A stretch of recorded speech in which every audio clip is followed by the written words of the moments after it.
Je connaissais le risque, mais des fois on dit que, on tente la chance. Oui, si on passe, on passe. Si on ne passe pas, on tombe.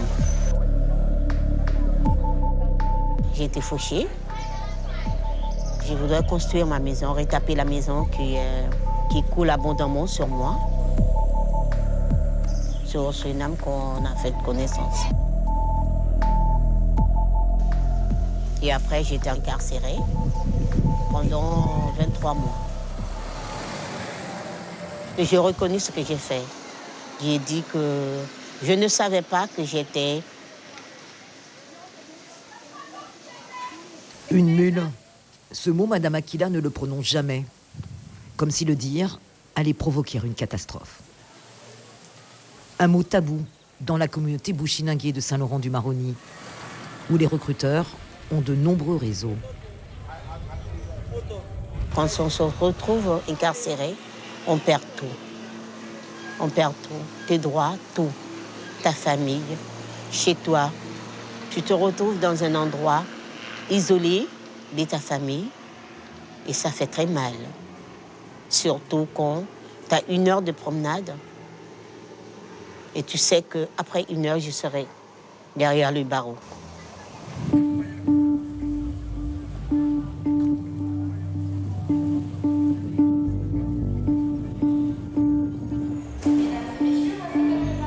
C'est à l'aéroport de Matoury que notre témoin a été arrêté par les douanes.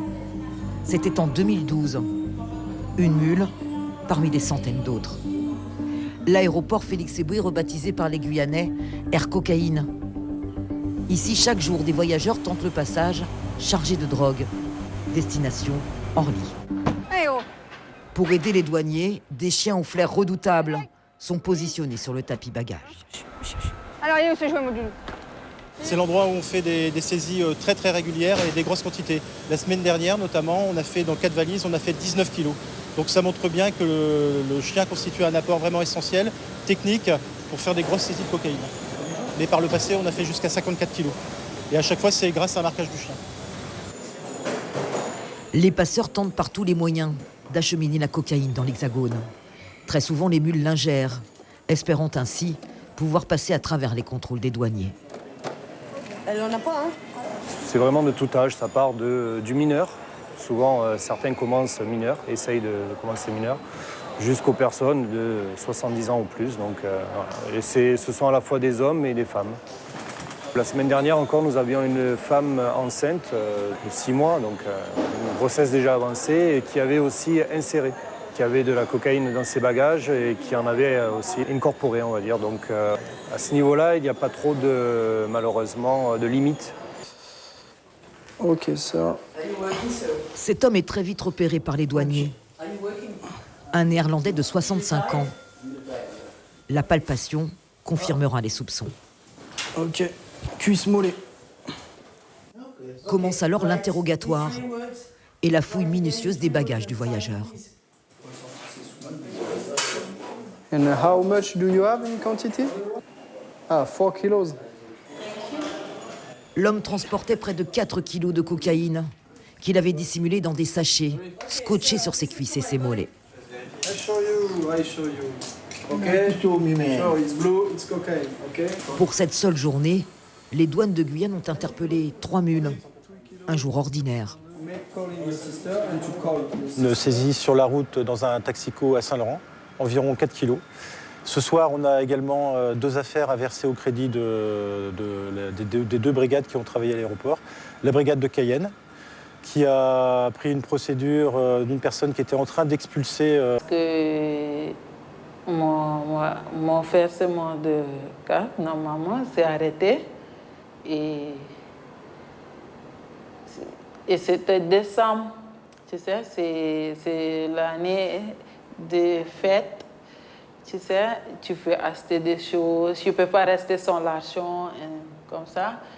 Et c'est un jour, je marchais triste, juste aller dans la rue pour faire du stop. Et quelqu'un a arrêté. Ils m'ont demandé, pourquoi ton fils a c'est comme ça? J'ai dit, problème, c'est triste, comme ça, j'ai expliqué quel problème. Il m'a dit, tu veux faire quelque chose, tu veux gagner l'argent. J'ai dit oui, pourquoi pas. Il m'a donné une date, il m'a demandé mon nom, comment ça, et le jour quand je suis partie. Le jeune qui proposait, il faut, il manque pour toi, c'est 100%, police, il ne faut pas arrêter, il ne faut pas peur, je vais faire dans un modèle, pour ton chance, tu vas passer, il ne faut pas faire. La jeune femme est suivie par l'APAMEG, chargée du contrôle judiciaire des personnes interpellées. L'association pour la protection et l'accompagnement des pères, mères et enfants de Guyane est submergée par les dossiers de mules. Depuis quelques années, suivre les passeurs de cocaïne est devenu l'essentiel de l'activité de l'APAMEG. Je pense qu'aujourd'hui, on peut parler d'hémorragie, en fait, parce que toutes les couches de la société sont concernées, que ce soit les jeunes, les moins jeunes, les gens qui sont en situation d'emploi, comme les gens qui sont sans emploi. C'est un phénomène qui a augmenté. Les recruteurs ne sont jamais très loin, généralement. Les recruteurs ne sont jamais très loin. Ils peuvent être dans les établissements scolaires, ils peuvent être dans les quartiers, ils peuvent être n'importe où. Sachant que c'est quand même un système où tout le monde ramasse au passage. Le recruteur va ramasser, le transporteur va ramasser. C'est toute une chaîne. Le phénomène des mules a pris une telle ampleur dans l'ouest guyanais que le parquet de Cayenne a dû s'adapter et ouvrir des audiences spéciales mules. 16 personnes passent ce jour-là en jugement. Autant de femmes que d'hommes, souvent très jeunes, mais il n'y a plus de règles. Des gens âgés comparaissent aussi pour avoir fait la mule. Dans son réquisitoire, le procureur tente une prise de conscience collective. Ce phénomène des mules, j'ai envie de dire que non seulement c'est un véritable fléau, mais qu'on est en train de faire mourir l'Ouest guyanais. Et que vous, qui êtes là aujourd'hui et qui allez répondre de vos faits devant le tribunal, vous êtes les responsables de l'état dans lequel aujourd'hui se trouve cette partie du département. Par naïveté, je n'en doute pas un seul instant, parce que ceux qui vous manipulent savent faire et ont compris ce que sont vos faiblesses. Mais là où vous êtes responsable, c'est par la facilité que vous cherchez dans l'argent facile. C'est par le fait de prêter votre main, et pire, votre corps, à des pratiques dont vous savez qu'elles vont tuer en métropole ou dans les autres pays d'Europe où vous amenez ces quelques centaines de grammes ou ces quelques kilos de cocaïne. C'est un fléau, le phénomène des mules. Vous vous rendez compte qu'on vous appelle des mules et vous l'acceptez. Ce jeune homme primo-délinquant vient d'être condamné à 24 mois de prison avec sursis. Il réalise aujourd'hui ce que son geste peut avoir comme répercussion dans son foyer. Non, ça ne me donne pas l'envie de recommencer parce que je vois que ce n'est pas une bonne chose de faire. Comme ça, si tu es en train de faire ça tout le temps, tes enfants aussi vont voir que mon père était dealer. Et moi, qu'est-ce que je devrais être quand je serai grand? Il faut que je sois comme mon père. Donc, ce n'est pas une bonne éducation pour donner à tes enfants. Certains repartiront du tribunal menottés pour être immédiatement incarcérés. Des récidivistes.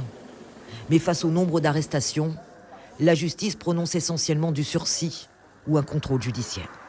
Mais pour tous, cette condamnation va changer leur vie.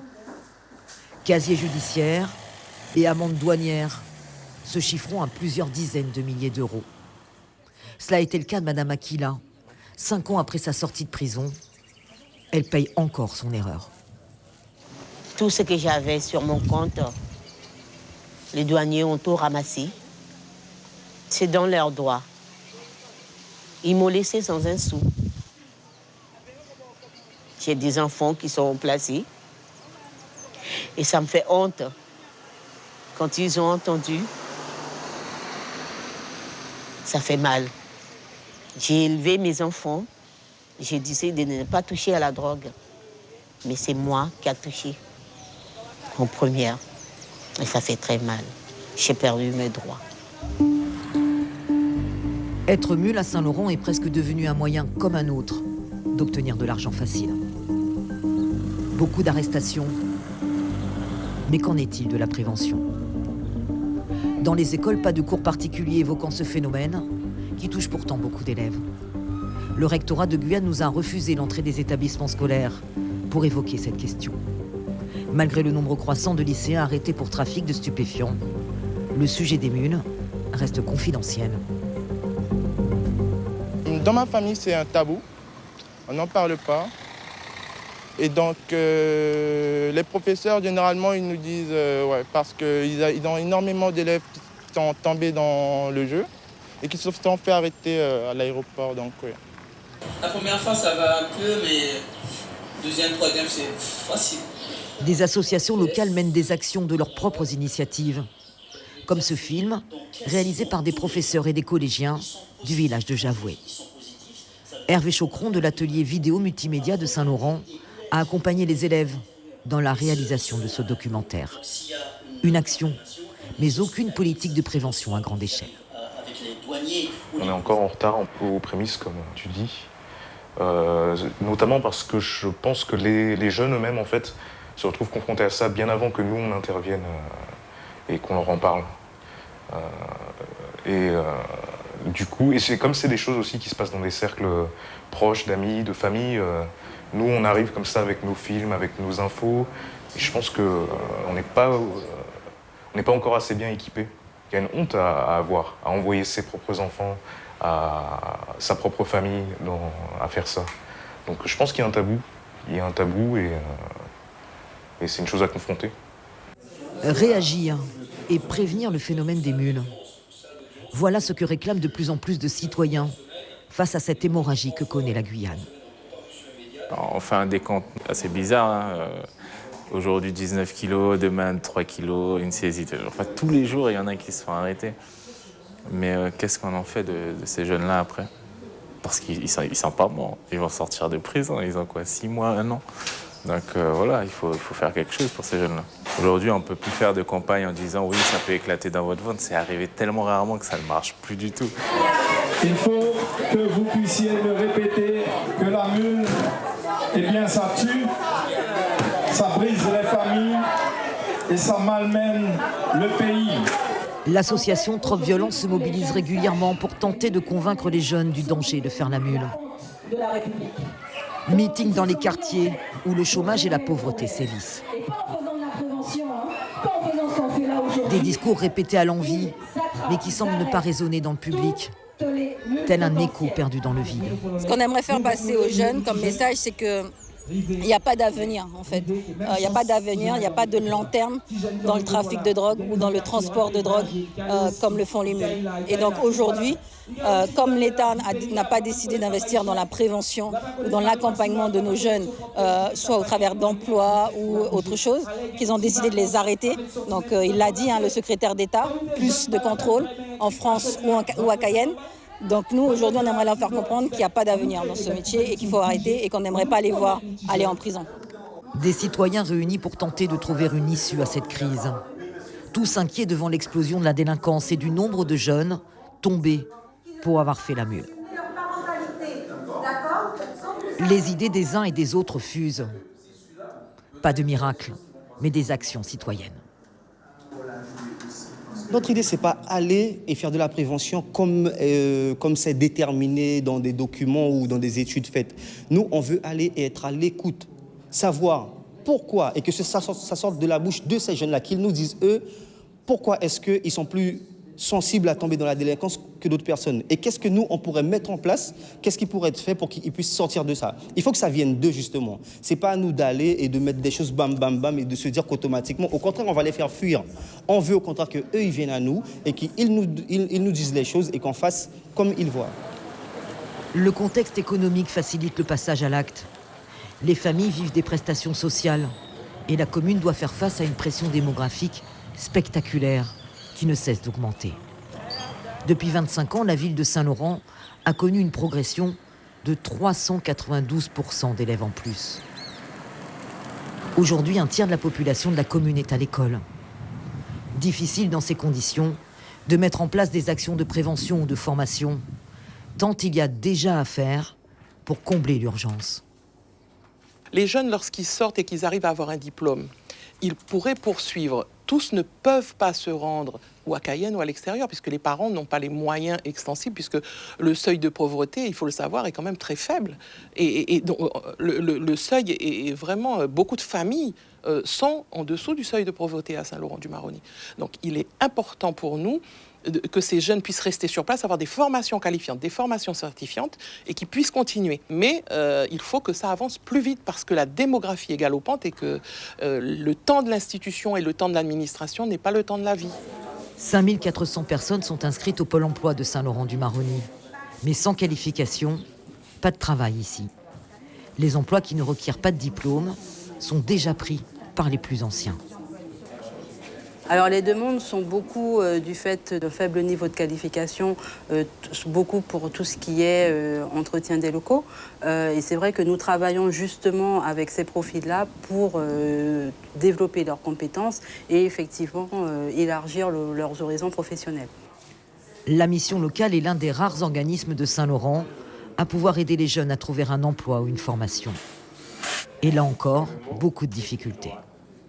Il y a des jeunes qui sortent de 3e à même Bac+2. Et il y en a même des jeunes qui ont été scolarisés au Suriname, qui reviennent habiter à Saint-Laurent et qui ont même des Français qui ont l'habitude d'habiter là-bas et qui reviennent habiter sur Saint-Laurent. Et des fois, ils ne savent même pas parler le français ou écrire le français. Il y a 4 ans, 5 ans, il y avait beaucoup de centres qui faisaient du FLE, de la remise à niveau en français. Actuellement, sur Saint-Laurent, il n'y en a pas beaucoup. Je donne l'exemple d'un jeune, d'un garantie jeune. Il est rentré l'année dernière. C'est un jeune du Fleuve. Il est venu faire sa scolarité à Saint-Laurent. Après, il a décidé de rester chez de la famille et ça s'est mal passé avec la famille. Ce qui fait que là, sur Saint-Laurent, il n'y a rien comme hébergement pour ce public-là. Et là, ils doivent, on va dire, ils louent au noir chez des gens. Et le jour où on les met dehors, mais ces jeunes-là se retrouvent dehors. Et quand, par exemple, on avait déjà essayé d'appeler le 115, c'est pour les logements d'urgence, c'est juste pour 2 jours, 3 jours, 1 semaine. Après, ils se retrouvent dans la même situation. Et nous, on n'a pas tellement de solutions, nous, à la mission locale pour ça. On les envoie vers les assistants sociales, mais bon, c'est pas sûr que ça fait quelque chose non plus. Ils ont tous entre 16 et 25 ans. Certains sans aucun diplôme, d'autres ont un CAP ou le baccalauréat. Mais pour tous, trouver un travail reste ici. Mission quasi impossible. Ça fait déjà 1 an et demi, donc c'est un peu difficile. J'ai déposé plusieurs CV et pour l'instant, je n'ai pas de réponse. Et c'est un peu difficile. J'ai 2 diplômes, 2 CAP. Une CAP agricole, un CAP d'entretenir des jardins, paysagistes, des trucs comme ça. Et quand on a 2 CAP comme toi, est-ce qu'on arrive à trouver du travail assez vite ici ? Non. Même si c'est difficile, il faut continuer à parler avec les patrons, des trucs comme ça. J'ai fait un bac ES au lycée Bertin Jumilaire. Et ce que j'aimerais, c'est reprendre les études, en fait. Que ce soit dans le milieu social. Et voilà, parcourir à découvrir le métier, en fait. Je suis en attente du BTS Bois, qui doit venir l'année prochaine au lycée.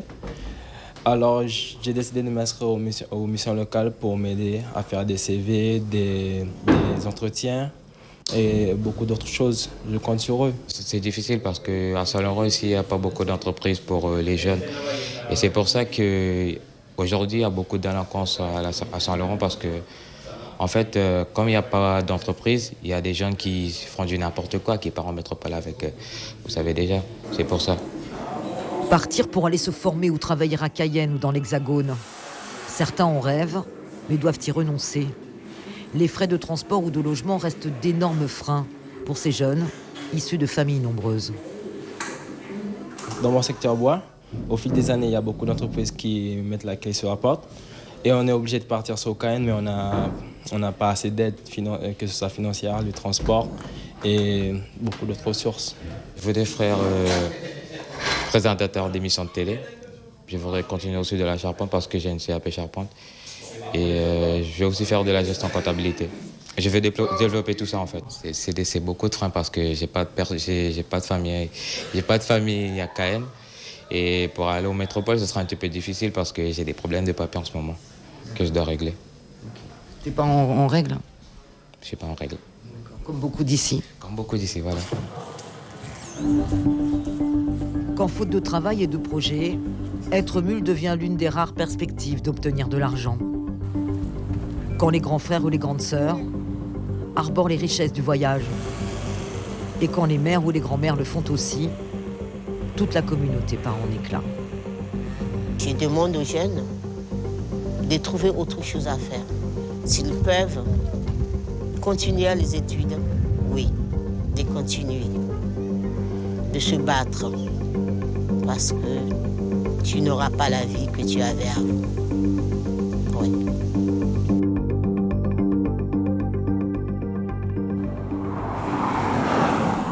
Saint-Laurent-du-Maroni n'a pas l'exclusivité des mules. Aujourd'hui, pas une seule région de Guyane n'est épargnée par ce phénomène. Bellevue, ce petit village d'Irakubo, peuplé en grande majorité d'Amérindiens Kalinia, a vu ces dernières années des jeunes disparaître d'un jour à l'autre. Les parents n'en avaient parlé à personne. Lucinda Gunther a pourtant pour mission d'aider les familles en difficulté à travers son rôle de médiatrice sociale pour l'association de Bellevue. Mais le problème n'est pas évoqué dans la petite communauté. Je croyais que notre village était à l'abri, mais ce qu'on a pu constater, c'est qu'on n'est pas à l'abri. Ils sont arrivés juste dans ce village et ils ont trouvé les jeunes, trouvé nos jeunes, et ça, on trouve vraiment dommage pour nos jeunes. On ne sait jamais qui sont ces personnes-là, mais c'est quand on voit qu'il y a des jeunes qui nous manquent dans le village, parce que le village est petit. Et là, qu'on voit que nous, on entend que voilà, un tel est parti, un tel est parti. Et ça nous touche, et touche aussi nos jeunes. Parce que quand les jeunes partent comme ça, dans très peu de temps, ils sont de retour dans leur village tranquillement. Nous, on voit le changement de la vie du jeune. On voit le changement dans son look, son habit, qu'il est maintenant un peu différent dans tout ce qui est style et tout. Mais au niveau au sein de la famille, même pour savoir comment ils ont tout ça, je ne sais pas trop. La chef coutumière de Bellevue, Cécile Couillouri, n'est pas plus dans la confidence des jeunes ou de leur famille. Faire la mule, personne ne le revendique en public. Et quand il y a une arrestation, l'info reste dans l'intimité des foyers. Je ne peux pas dire qu'il m'écoute, je ne peux pas dire non plus qu'il ne m'écoute pas. Par contre, je peux dire qu'il fut un temps, effectivement, le chef du village avait un gros pouvoir de régler les problèmes, les conflits familiaux. Mais de notre temps, comme on le sait très bien, que tout change, tout change. Et les habitants appellent plutôt la gendarmerie tout de suite. Donc le chef coutumier, la plupart du temps, ne sait pas ce qui se passe. Et moi, je me déplace, je peux mener une action que si je connais la source et ce que je dois faire. Mais comme ça, me plonger dans un problème et que je ne connais pas, comme on dit, il ne faut pas rentrer dans un combat sans bâton. C'est même dans les villages isolés.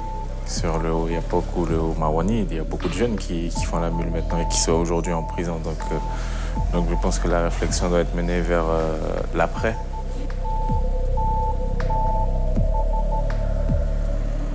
Au-delà des arrestations et des emprisonnements, l'explosion du nombre de mules a de lourdes conséquences pour l'Ouest guyanais. Une image catastrophique pour la ville de Saint-Laurent-du-Maroni. Le reflet d'une société malade qui freine toute initiative des chefs d'entreprise à investir dans la commune. Et une économie souterraine, en marge de toute fiscalité. Tel un énorme cancer au sein de la société guyanaise, et pas de prescription pour en guérir.